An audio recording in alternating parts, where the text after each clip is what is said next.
దానియేలు మీకు ఎంతమంది తెలుసు?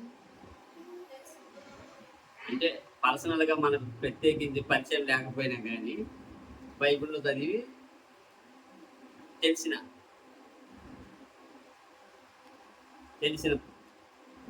ఒక ప్రవక్తగా, అంటే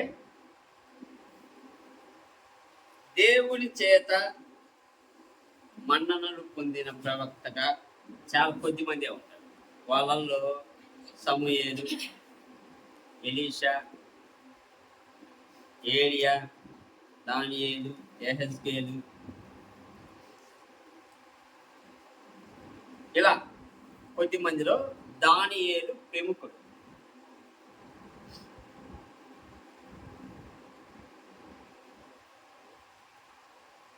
దానియేలు ఇంట్రడక్షన్ వచ్చేసరికి, దానియేలు గురించి చెప్పడం మొదలు పెట్టేసరికి, దానియేలు ఎక్కడ ఉంటాడంటే బానిసగా కొనిపోబడి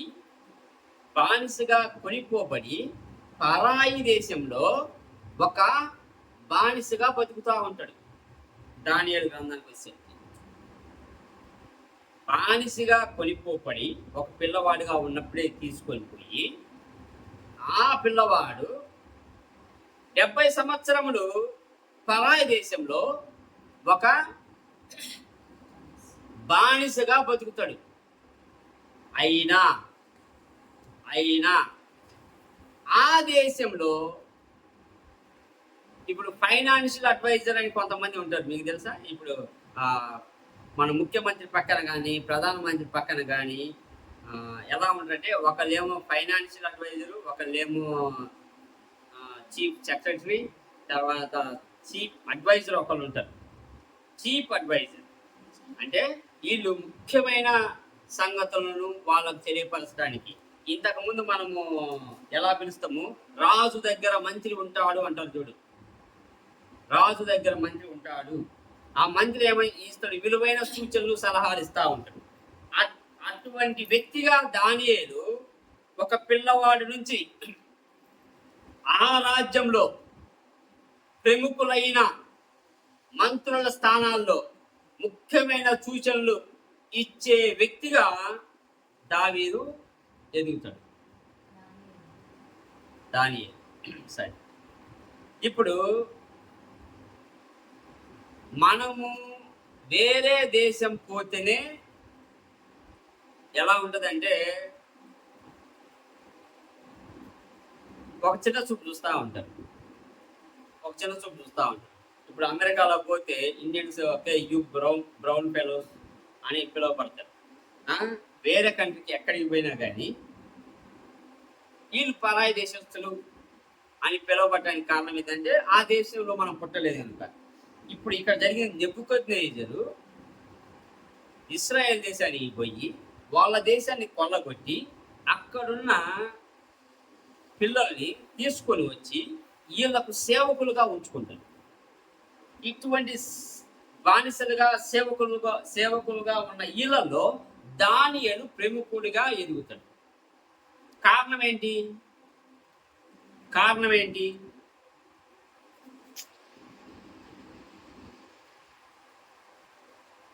కారణం ఒకటే, దేవుని యందు భయము భక్తి కలిగి ఉండడం.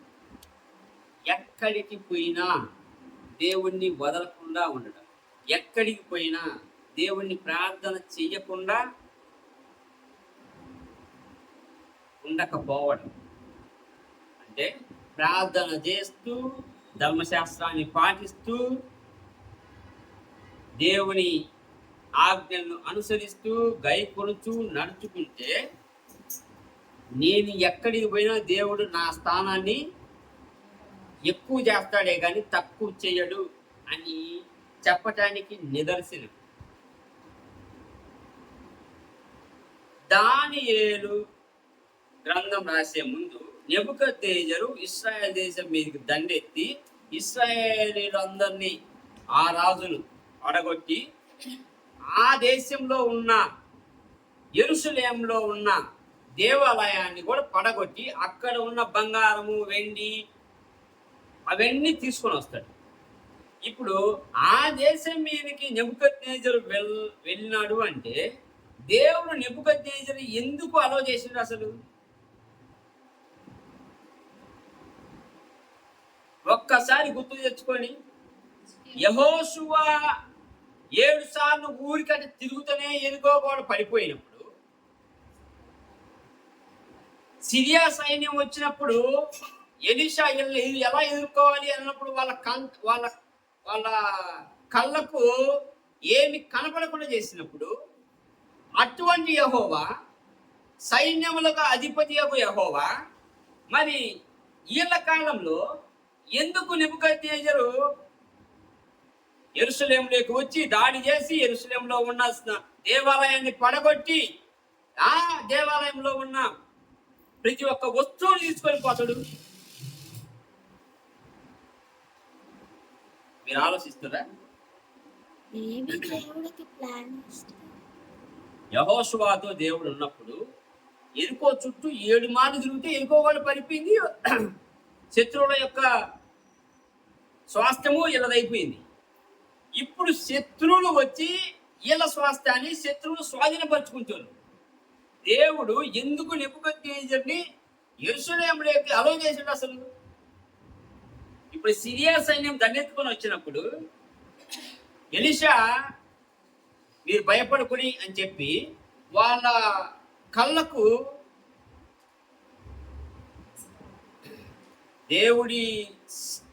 దేవుడి దేవదూతలు వచ్చి సైన్యము రథాలతో కనబడతాయి.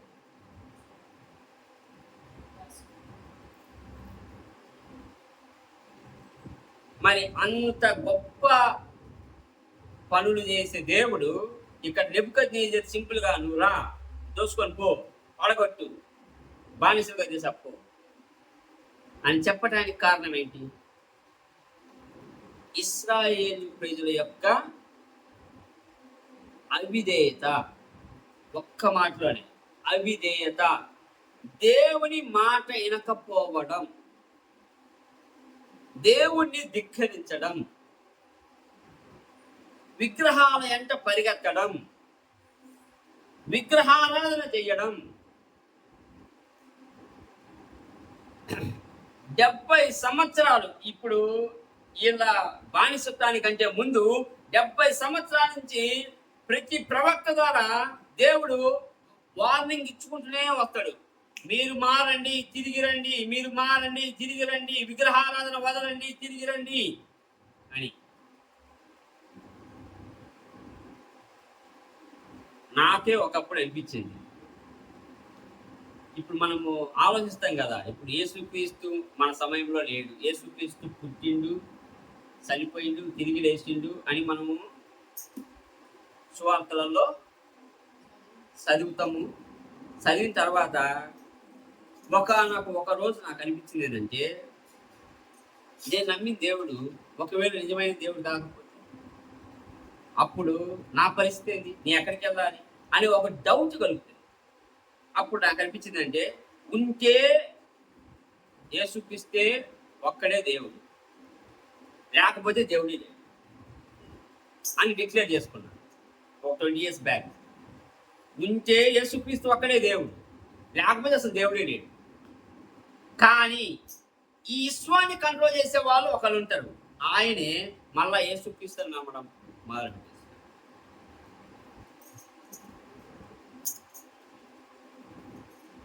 దేవుడు ఇశ్రాయేలు ప్రజల్ని నెబుకద్నెజరుకు అప్పగించడానికి కారణం ఏదో తెలుసా? వాళ్ళని పాలించే రాజులు కూడా పాపం చేసేది, వాళ్ళని పాలించే రాజులు వ్యభిచారం చేసేది, వాళ్ళని పాలించే రాజులు విగ్రహారాధన చేసేది. ఇంకో పాయింట్ వస్తుంది, రాజుల్ని వాళ్ళ పిల్లల్ని ఆ జనాంగాన్ని అప్పగించేసింది కదా, మరి దేవాలయం ఏం చేసింది? దేవాలయాన్ని అంటుకోకూడదు కదా. దేవాలయం ఎవరైనా వచ్చి ఒక చెయ్యి దేవాలయం మీద పడితే వాళ్ళకి షాక్ కొట్టాలి కదా. కానీ దేవుడికి కావాల్సింది ఇక్కడ చూడండి, నీ పూజలు కాదు, నీ బలి అర్పణలు నాకొద్దు, నువ్వు చేసే బంగారు పూతలు నాకొద్దు, నువ్వు కట్టే గొప్ప గొప్ప కట్టడాలు నాకొద్దు, నాకు కావాల్సింది మీరు నా మాట వినడం. నాకు కావాల్సింది మీరు నాకు మాట వినడం. ఎక్కడి నుంచి స్టార్ట్ అయింది ఈ పతనం? సొలొమోను పరిపాలించేంత వరకు యెరూషలేములో ఉన్న దేవాలయం అంటే ప్రపంచం మారుమూల ఒక మోత మోగింది. అంతటి గొప్ప కట్టడం ఎక్కడా లేదు ప్రపంచంలో. అప్పుడు అంతటి గొప్ప దేవాలయం ఎక్కడా లేదు. అంతటి బంగారం అవైలబిలిటీ ఎక్కడా లేదు. కానీ ఎప్పుడైతే సొలొమోను తన అనేక మంది భార్యలు అక్కడికి పోయి పెళ్లి చేసుకొని, ఇక్కడికి పోయి పెళ్లి చేసుకొని, అక్కడ పోయి పెళ్లి చేసుకొని, వాళ్ళ మాటలు విని మనోడు ఎప్పుడైతే విగ్రహారాధన వైపు మళ్ళీలో అక్కడి నుంచే పతనం స్టార్ట్ అయింది. రెహోబాము వస్తాడు.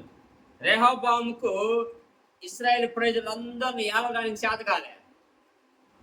ఏలడానికి చేత కాకపోయేసరికి దక్షిణ భాగము, ఉత్తర భాగము రెండు అయిపోయినాయి.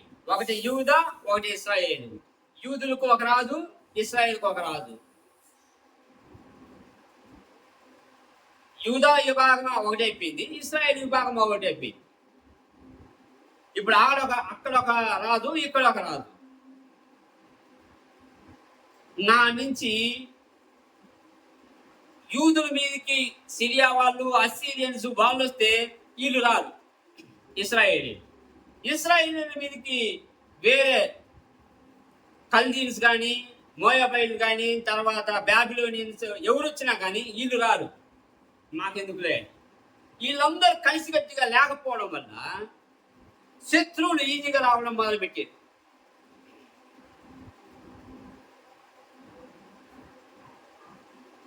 అదే అందరూ కలిసి ఒకే మాట, ఒకే తాటి మీద ఉంటే కనీసం వాళ్ళను వణికించలేదు. ఇశ్రాయేలు ప్రజలు ఐగుప్తు నుంచి బయలుదేరి వస్తూ ఉన్న సమయంలో, ఇశ్రాయేలు ప్రజలు ఐగుప్తు నుండి వచ్చే సమయంలో వచ్చే దారిలో ఎవరెవరు ఎక్కడెక్కడ ప్రజలు ఉంటారో వాళ్ళందరూ వణికేవాళ్ళు. వాళ్ళ తరపున దేవుడు ఉన్నాడు అనే భయం ఉండేది. వాళ్ళు ఇప్పుడు దాకా యుద్ధం ఓడిపోలేదు అనే పేరుండేది. యెహోషువ ఇశ్రాయేల్ ప్రజలు నడిపిస్తూ ఉంటే ఏయి అనే ఒక రాజు ఉంటాడు కదా, ఆయి అంటే రాజు పారిపోయాడు.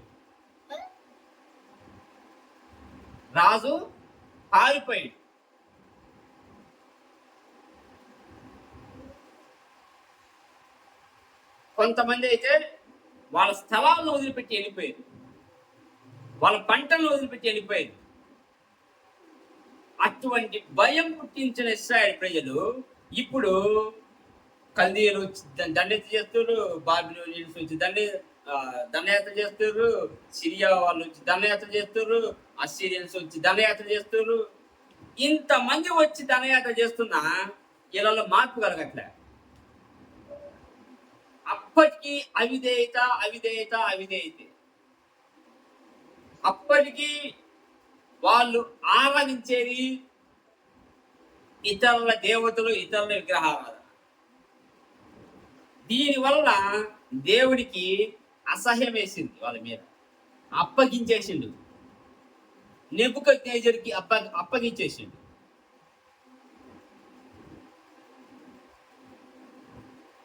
నాకు దేవాలయం ఇంపార్టెంట్ కాదు, నువ్వు చేసే పూజలు నాకొద్దు, నువ్వు ఇచ్చే బలి అర్పణ నాకొద్దు, నువ్వు తీసుకొచ్చే దశంభాగాలు నాకొద్దు. నాకు కావాల్సింది నువ్వు మాట వినడం, నువ్వు విగ్రహారాధన చూసిపోకుండా ఉండాలి.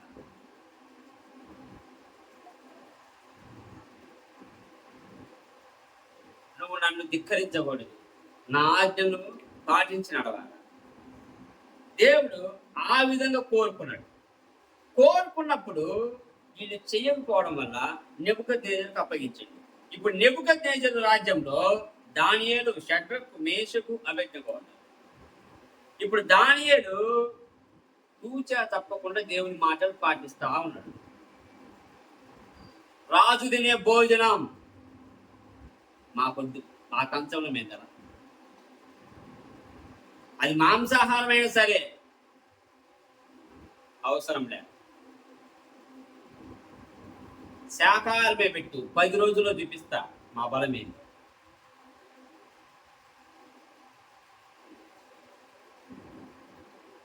నువ్వు పెట్టించిన విగ్రహాలకి మేము కనీసం తల కూడా ఎత్తాం. అది ఎలా ఉంటుందో దాని రూపురేఖలు కూడా మేము చూడం. అలా చూడకపోతే చేసకపోయి అగ్నిగుండంలో పడేస్తా. పడేసేయి పర్లే. వాళ్ళు చెప్పిన మాట ఏంటో తెలుసా? మా దేవుడు కాపాడుతాడు, మా దేవుడు కాపాడుతాడు. వీళ్ళ స్థితి చూడండి. వీళ్ళు ఉన్నది బానిసలుగా ఉన్నది వేరే దేశంలో, వేరే ఇలా ఇలా గోత్రానికి సంబంధించిన రాజు కూడా కాదు వేడుకోవటానికి. వీళ్ళకి తెలిసిన భాష కూడా కాదు అది. కల్దీయులు వేరే భాష మాట్లాడుతూ ఉన్నారు. ఇప్పుడు వీళ్ళు చెప్పేది ఒకటి, మేము నమ్మిన దేవుడు మమ్మల్ని కాపాడుతాడు. ఒక్కవేళ ఆయన కాపాడకపోయినా విగ్రహారాధన చెయ్యం. తీసుకపోయేళ్ళను అగ్నిగుండంలో వేయాల. అగ్నిగుండం నేస్తాడు. నెబుకద్నెజరు నలుగురు కనపడతా ఉంటారు అగ్నిగుండంలో. లేచి అగ్నిగుండంలో ఒక అదేదో ప్రదక్షిణ చేస్తున్నట్టు చేస్తూ ఉంటారు. ఈ నలుగురు కనపడేసరికి నెబుకద్నెజరుకు ఒక ఆశ్చర్యం, ఎవరా ఈ నలుగురు?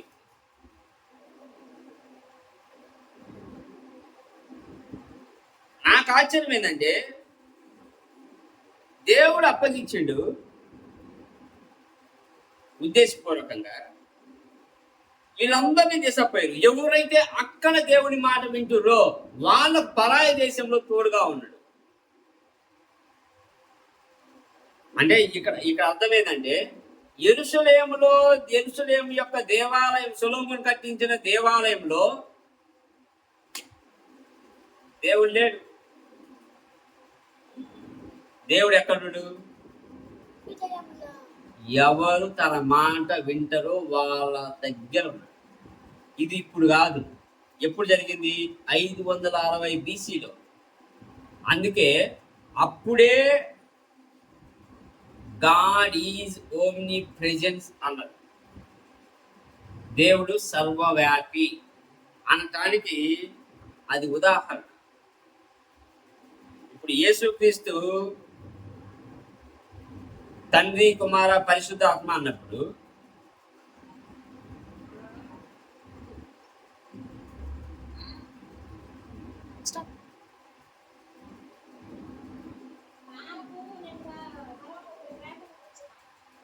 తండ్రి, కుమార, పరిశుద్ధాత్మకు అన్నప్పుడు పరిశుద్ధాత్ముడు షడ్రకు, మేషకు, అబేద్నెగోతో ఉన్నట్టే కదా అక్కడ.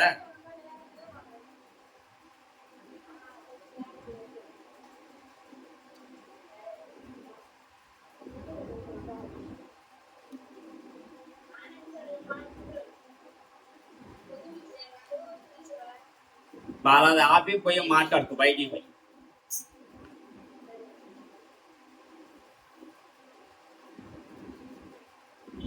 దేవుడు ఎలా రివీల్ చేస్తాడో చూడండి.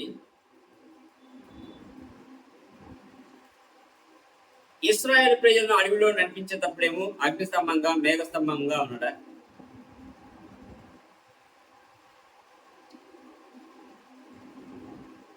బానిసలుగా కొనిపోబడిన తర్వాత అగ్నిగుండం వేస్తే దేవుడు వీళ్ళతో పాటుగా తిరుగుతూ ఉంటాడు. ఇప్పుడు దేవుడు ఎక్కడ ఉంటానని దేవాలయం కట్టించారు? దేవుడి మందసం ఎక్కడ ఉంటుంది అనుకుంటారు? దేవాలయంలో అతి పరిశుద్ధ స్థలంలో మందసం ఉంది. అక్కడ దేవుడి సన్నిధి ఉన్నది అనే కదా నమ్మేది అందరు. అందుకే కదా ప్రధాన యాజకుడు సంవత్సరానికి ఒక్కసారి పోయేది దేవుని మందసం దగ్గరికి. అరణ్యంలో కూడా మోషే కట్టించిన విధానం ఏంది? అతి పరిశుద్ధ స్థలము, పరిశుద్ధ స్థలము, మామూలు మనుషులు కూర్చునే కోటయాడు. ఇలా కట్టించిన తర్వాత ఆ మందసాన్ని తీసుకొని వచ్చారు యెరూషలేముకి. అంటే దేవుడి సన్నిధిని తీసుకొచ్చారు. ఎక్కడికి? యెరూషలేముకి. దేవుడి సన్నిధి యెరూషలేములో పెట్టి చుట్టూ పెద్ద పెద్ద గోడలు కట్టి ఇంత ఎడల్పున దేవాలయం కట్టి దానికి బయట బంగారు పోత వేసి దేవదారు మాటలతో కట్టి అనేక అనేక అనేక అనేక రంగులు గింగులు వేసి సూపర్గా చేసిన తర్వాత ఆ దేవాలయం పడగొట్టేది. అక్కడ దేవుడు లేడు అని స్వస్థమైపోయింది. ఇప్పుడు అగ్నిగుండంలో షడ్రకు మేషకు అబేద్నెగోతో పాటుగా దేవుడు ఉన్నాడు. అంటే నువ్వు ఏదైతే ఒక పెద్ద బిల్డింగ్ అనుకొని చచ్చిపోతావో అక్కడ దేవుడు ఉండడు అని సింపుల్. నీకు కష్టం వచ్చినప్పుడు నువ్వు దేవుడిని మొరపెట్టుకుంటావు చూడు, దేవుడిని పక్కనే ఉంటాడు. నీకు ఆపద వచ్చినప్పుడు దేవుడిని నువ్వు పిలుస్తావు చూడు, దేవుడిని పక్కనే ఉంటాడు. నువ్వు కన్నీళ్లు పెట్టుకొని ప్రార్థన చేసేటప్పుడు నీ కన్నీళ్లు భూమి మీద పడకుండా చేపట్టుకోవడానికి కూర్చొని ఉంటాడు దేవుడు. అది దేవుని స్వభావం. ఎప్పుడు నువ్వు దేవుని మాట విని విధేయత చూపించినప్పుడు.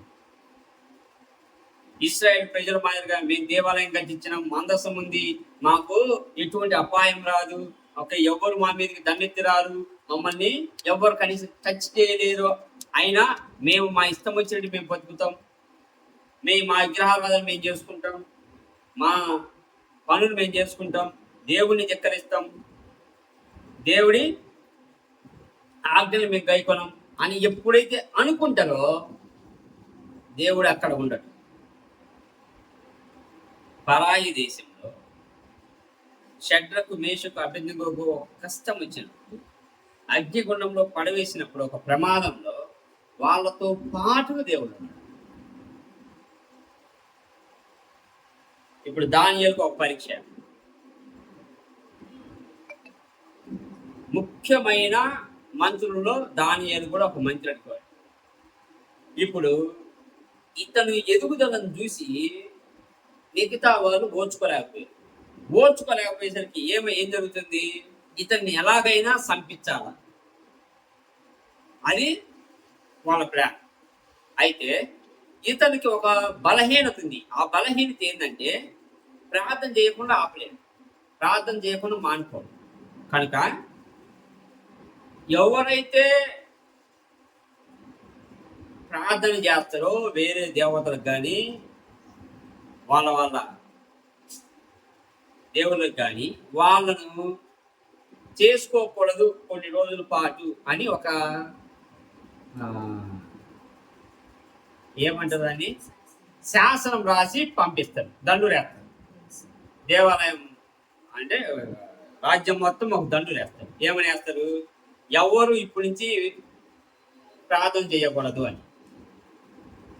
ఇప్పుడు మనోడు కిటికీలు వేసుకొని చేస్తే ఎవరు చూడదు కదా, అలా చేసుకోవచ్చు. కానీ ఎప్పటిలాగే తూర్పు వైపు కిటికీలు తెరిచి ప్రార్థన చేయడం మొదలుపెట్టారు. అది వాళ్ళు చూసి పోయి రాజుని సేవేసింది. రాజా, నువ్వు శాసనం అయితే పంపించినావు, ఎవరు ప్రార్థన చేయకూడదని కొన్ని రోజుల పాటు. మన దానియేలు అయితే మంత్రిగా ఉండి కూడా నీ మాట వినలేదు, నీ శాసనాన్ని ధిక్కరించినాడు, మరి దానికి ఒక శిక్ష ఉంటుంది కదా, ఆ శిక్ష ఏదో అమలుపరచు అని. అప్పుడు ఆ రాజుకు ఇష్టం లేకపోయినా, రాజుకు తెలుసు ఇతను నిరపరాధి, ఇతని మీద ఈయన కక్ష కట్టారు, ఇతన్ని ఎలాగైనా సంపించాలని ఈయన కోరుకుంటున్నారు అని. కానీ రాజు ఏం చేయలేని పరిస్థితి. ఎందుకు? శాసనాన్ని పంపించేసిండు. ఒక్కసారి రాజముద్ర వేసి వదిలేస్తే ఆ శాసనాన్ని ఎవరు ధిక్కరించకూడదు. కనుక ఇప్పుడు దానియేలు ధిక్కరించినట్టు అవుతుంది. దేవుడికి ప్రార్థన చేసినప్పుడు తీసుకుపోయి సింహబోన్లో వేసింది. సింహబోన్లో వేసేసరికి మామూలుగా మీరు వీడియోలలో రీళ్ళలోనే చూస్తుంటారు, పులి వచ్చి జింకని ఆటాడడం కానీ, ఆ చింతపులు జింకని ఆటాడడం కానీ, సింహం ఆటాడడం కానీ ఎప్పుడైనా చూసినప్పుడు వాయమ్మో అనిపిస్తుంది మీకు వీడియోలో చూసినప్పుడే. ఇప్పుడు దగ్గరగా మీరు ఎప్పుడైనా తోడేలను చూసినప్పుడు భయం కలుగుతుంది. దాని కళ్ళలో ఒకసారి చూడండి తోడేలు.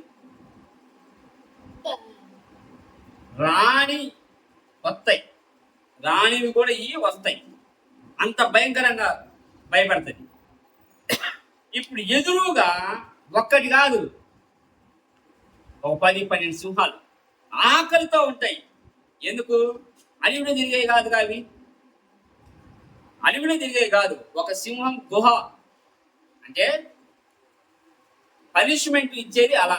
సింహాలకు ఆహారంగా ఎవరైతే తప్పు చేస్తారో వాళ్ళు వేయడం. ఇప్పుడు అడవిలో తిరిగే సింహాలంటే వేటకు పోతాయి, ఆహారం తెచ్చుకొని తింటాయి. ఒక వారం 10 రోజులు మళ్ళీ వేటకు పోవు అవి. కానీ ఇక్కడ అలా కాదు కదా. ఈ ఆటకు పోవు, లోపలే ఉంటాయి. ఎవరైతే తప్పు చేస్తారో తీసుకుపోయి నూపుతున్నానే ఆకలితో ఉంటాయి, పిక్ తింటాయి తలా ఒక మొక్క. ఇప్పుడు దావీదును తీసుకెళ్ళి అటువంటి ఆకలి కొన్న సింహాల మధ్య పడేసరికి ఎలా ఉంటుంది సిచ్యువేషన్? దావీదు భయపడ్డాడు. ఇప్పుడు షడ్రకు మేషకు అబేద్నెగోల పరిస్థితి దానియేలుకు వచ్చింది. అది ఒక పరాయి దేశం. దానియేలు పడేసిన కనీసం దానియేలు దగ్గరికి వచ్చి వాసన చూసినవి కూడా కావాలి. ఉదయాన్నే రాజు వచ్చి, రాజుకు ఒక నమ్మకం, ఇతని దేవుడు కాపాడుతాడు అని. రాజు వచ్చి కేకలేస్తా ఉంటాడు, దానియేలా నువ్వు బతికే ఉంటావు నాకు తెలుసు, దానియేలా నీ దేవుడు నిన్ను కాపాడుతాడని తెలుసు.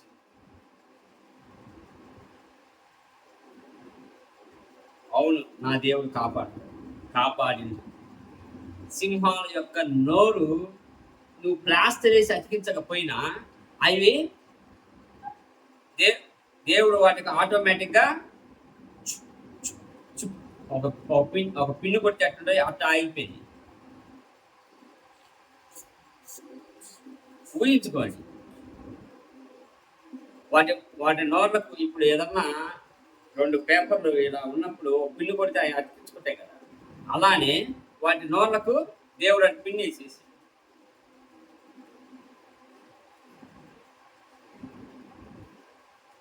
ఎప్పుడైతే నువ్వు దేవుని మాట వింటావో, విధేయత చూపిస్తావో, దేవుడి దేవుడి కష్టం రాదు అని చెప్పలేదు. దానియేలు కష్టం వచ్చింది, షడ్రకు మేషకు అబేద్నెగో కష్టం వచ్చింది. ఆ కష్టాన్ని రుచి చూడటానికి సిద్ధపడను. ఆ ప్రమాదంలో ఉన్నాడు. ఆ ప్రమాదంలో దేవుడు కనీసం వాళ్ళ కాలికి గోటికి వాసన కూడా తగలేకుండా చేస్తాడు. మసి వాసన కూడా రాకుండా. ఒకప్పుడేమో యెరూషలేము అనే పెద్ద పట్టణంలో విశాలమైన వీధుల్లో ఇశ్రాయేలు ప్రజలు ఒక పెద్ద దేవాలయాన్ని కట్టి, ఆ దేవాలయం చుట్టూ వీళ్ళు నివసిస్తూ విగ్రహారాధన చేస్తూ మమ్మల్ని ఎవరు తాకలేరు, మమ్మల్ని ఎవరు ముట్టుకోలేరు అని విర్రవీగిన ఇశ్రాయేలు మీరికి మాత్రం నెబుకద్నెజరు ఒక అన్యుడైన రాజు వచ్చి మొత్తం కూలగొట్టి సపోయాడు. ఇక్కడేమో ఒక్క బానిస దేవునికి విధేయుడిగా బతికి కనీసం అక్కడున్న రాజు ఇప్పుడు దానియేలు దగ్గరికి వచ్చి ఏమంటుండు? నీ దేవుడే నిజమైన దేవుడు, నీ దేవుడే. ఎందుకు? ఒక్క మనిషి విధేయత వల్ల అక్కడున్న రాజు డిక్లేర్ చేస్తుండు, నీ దేవుడే నిజమైన దేవుడే. అక్కడేమో అద్భుతమైన సౌకర్యాలు యెరూషలేములో ఈ బానిసత్వానికి రాక ముందు అద్భుతమైన దేవాలయం. నీకు ఎంతటి అవకాశమో దేవుణ్ణి ఆరాధించడానికి, స్తుతించడానికి, అంతటి గొప్ప దేవాలయం. అక్కడ మాత్రం ఆ దేవాలయాన్ని వదిలేసి విగ్రహారాధన చుట్టూ తిరిగేది, కొండల చుట్టూ తిరిగేది, వ్యభిచారం చేసేది, అవిధేయత చూపించారు. 70 సంవత్సరాల నుంచి ప్రవక్తలు మొత్తుకుంటున్నారు, మారండి అని. నువ్వు చాలా మంది ప్రవక్తలు వచ్చిర్రు పోతున్నారు, చాలా మంది వచ్చిర్రు పోతున్నారు, కానీ వాళ్ళు మారు.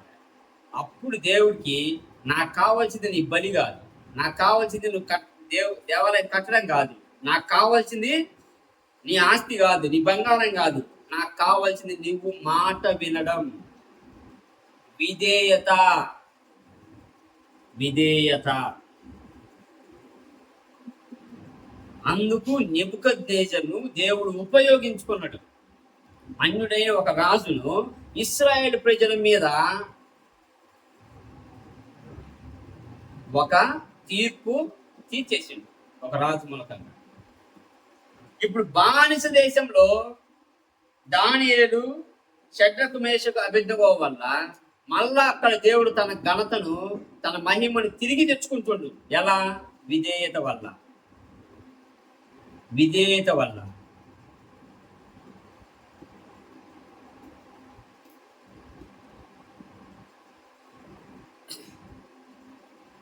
మనకు ఒకానొక సమయంలో ఒక అహంకారం వస్తుంది. ఒకానొక సమయంలో మనకు అన్నీ ఉన్నప్పుడు మనకేం కాదులే, మనల్ని పొడిచేవాడు ఎవరు లేదులే, మనం కట్ చేసేవాడు ఎవరు లేదులే అనే ఒక అహంకార భావంతో ఏం చేస్తామంటే దేవుని మాట వినం. సౌలుకి అదే పరిస్థితి పట్టింది. సౌలు రాజు కాకముందు బెన్యామీను గోత్రంలో ఉండి తను ఒక గాడిదలు కాసుకునే వ్యక్తి, తన తండ్రి గాడిదలు కాసే వ్యక్తి సౌలు. అటువంటి సౌల్ని ఇశ్రాయేల్ ప్రజలకు మొట్టమొదటి రాజుగా చేస్తాడు. ఎవరు? దేవుడు సమూయేలు ప్రవక్త ద్వారా. చేసిన తర్వాత నీ శత్రు సైన్యాన్ని మొత్తం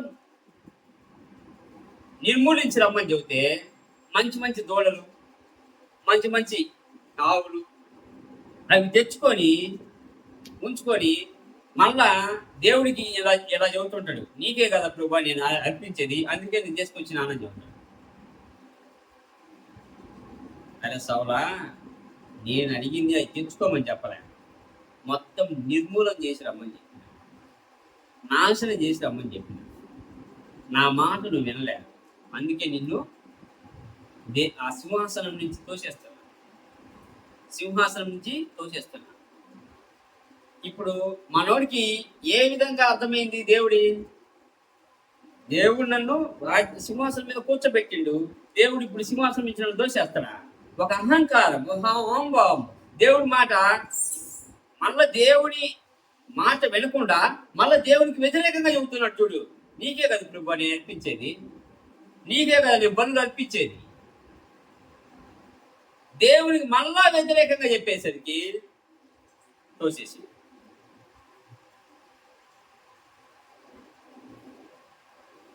లూసిఫర్ కూడా ఒకానొక స్థితిలో సింపుల్ గా అంతే అనుకుంది. ఏమని?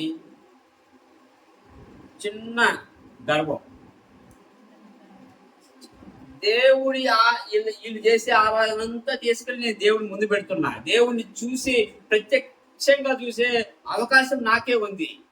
రేపు ఏదైనా భూమిని దేవుడు సృష్టించినప్పుడు దాని మీద నన్ను కాకపోతే ఎవరిని పెడతాడు అధికారిగా అని లూసిఫర్ అనుకుంది. నన్ను అధికారిగా పెట్టినప్పుడు నేను దేవుడితో కూడా సరిదూగుతా కదా, నేను అధికారిని కదా, నేను అధిపతిని కదా భూమికి. దేవుడికి భూమిని సృష్టించాలని ఒక ఆలోచన కలిగినప్పుడు ఆ ఆలోచనకి నేనే కదా అధిపతిని అనుకున్నాను. కానీ దేవుడు ఏం చేసిండు? ఆ అహంకారమే నీలో ఉండకూడదని తోసేసిండు. తోసేస్తే తనతో పాటు తనతో ఉన్న దేవదూతలందరూ పడిపోయారు పాతాళానికి. తర్వాతనే భూమిని సృష్టించిండు. తర్వాత భూమి మీద ఆదామును సృష్టించి ఆదాముకి ఇలా చెబుతాడు, నువ్వు ఏలుకో, ఆదికాండంలో ఉంటుంది, ఈ భూమిని స్వతంత్రించుకో.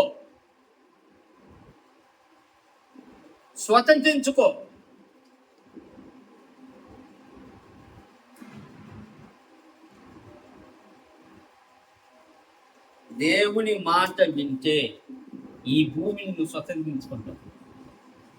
దేవుడి మాట వినకపోతే రాలిపోతావు. ఇక్కడ వ్యత్యాసం ఒక్కటే, మాట వినడం. విధేయత. దేవుడు ప్రార్థన చేసుకోమంటాడు. ఈరోజు కాదు ప్రభా, వంట, ఇల్లు తుడుచుకోవడము ఇవన్నీ ఉన్నాయి, రేపు పొద్దున చూస్తా. రేపు కూడా ఏ ఉంటాయి, ఎల్లుండి ఎల్లుండి కూడా ఏ ఉంటాయి. ఈ ప్రార్థన 3 రోజులు వాయిదా పడుతుంది. ఈలోపు సైతాన్ వచ్చి చక్క పెడతాడు ఇంట్లో.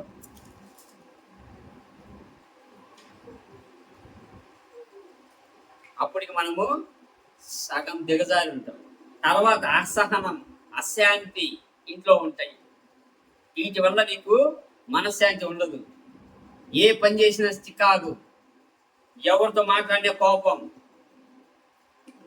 ఎందుకు? సైతాను ఇంట్లో ఉండేటప్పుడు అవే కదా. నీకు వాక్యము ప్రార్థన ఇంట్లో ఉన్నప్పుడు సైతాను బయటికి వెళ్ళిపోతాడు. వాక్యము ప్రార్థన ఇంట్లో లేనప్పుడు ఇవి లోపలికి వస్తాయి. ఇవి లోపలికి వచ్చినప్పుడు నీ మనసు అలజడి లేగుతుంది. తుఫాన్ వచ్చినప్పుడు సముద్రంలో అలజడి లేగినట్టే.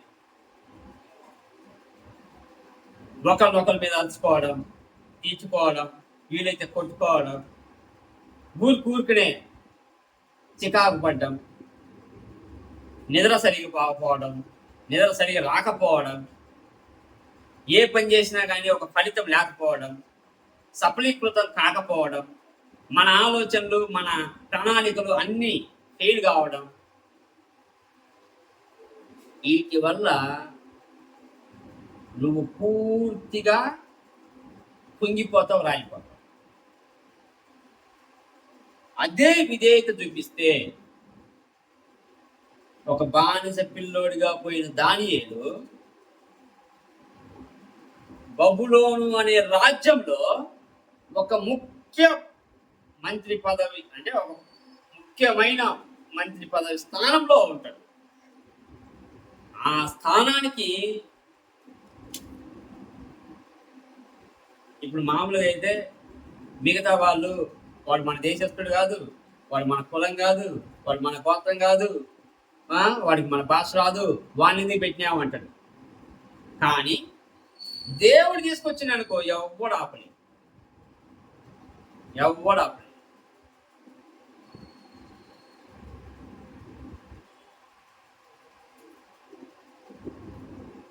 ఇప్పుడు ముఖ్యమంత్రికి కానీ ప్రధానమంత్రికి కానీ చాలా మంది సలహాలు ఇచ్చే వాళ్ళు ఉంటారు. అయ్యా ఇటువంటి డెసిషన్ తీసుకో, ఓకే, ప్రజల్లో మంచి మనల్ని పొందుతారు, ఇటువంటి డెసిషన్ తీసుకో, రేపు మళ్ళా మనమే గెలుస్తాము అని సలహాలు ఇచ్చే స్థాయి అధికారులు ఉంటారు. అటువంటి స్థాయి దానియేలు.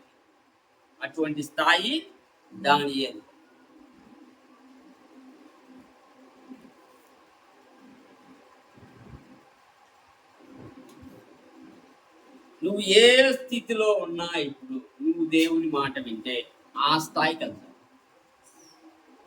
ఆ స్థానంలో దేవుడు కూర్చోబెడతాడు. దేవుడి మాట వినడమే కావాల్సింది. బైబిల్ మొత్తం మీద ఇశ్రాయేలు ప్రజలు 40 సంవత్సరాలు ఎడారిలో ఎందుకు తిరిగినారంటే అవిదే. అయితే సింపుల్, దేవుని మాట వినకపోవడం వల్లే 40 సంవత్సరాలు. లేకపోతే 4 రోజులు జర్నీ అది. అప్పట్లో నడుచుకుంటూ వచ్చినా కానీ 4 రోజులు వచ్చేస్తారు కానాను దేశానికి. 40 సంవత్సరాలు ఎందుకు తిప్పిండు ఎడారిలో?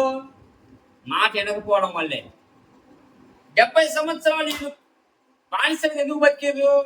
అంతకు ముందు ప్రజలు అవిధేయత చూపడం వల్లే. అంతకు ముందు రాజులు అవిధేయత చూపించడం వల్లే.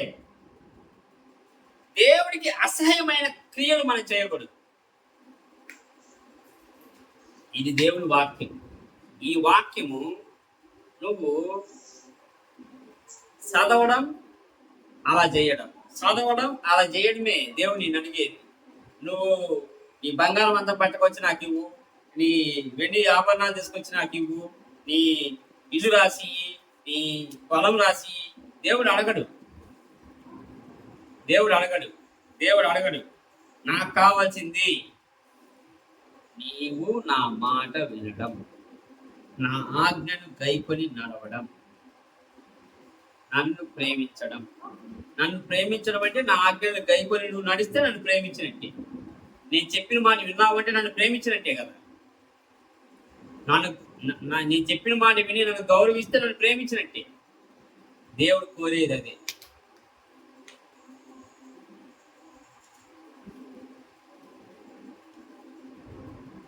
మన జీవితాల్లో ఏ మచ్చుకైనా అవిధేయత లేకుండా జీవించాలని మనం కోరుకుందాం, ఆశిద్దాం, ఆ విధంగా బతుకుదాం. దేవుడికి కావాల్సింది చిన్న మాట వినడమే. నువ్వు పెద్ద పెద్ద కార్యాలు జోలికి అవసరం లేదు. చిన్న మాట వింటే దేవుడిని తీసుకెళ్ళి ఎక్కడో కూర్చోబెడతాడు. కనుక ఏ మాత్రమైనా మన హృదయంలో అవిధేయత లాంటి చిన్న చిన్న విషయాలు ఉంటే వాటిని తుడిపేయండి, తీసేయండి. దేవా, ఇక్కడి నుంచైనా నీ మాట వినే భక్తుడిగా భక్తురాలుగా నన్ను ఉంచుకో. నిన్ను ప్రేమించి నీ ఆజ్ఞను గైకొని నీ మార్గంలో నడిచే భక్తుడిగా భక్తురాలుగా మనం ఉండాలి అని ప్రార్థన చేసుకో. మీ మనసులో ఏదైనా తీసేయండి.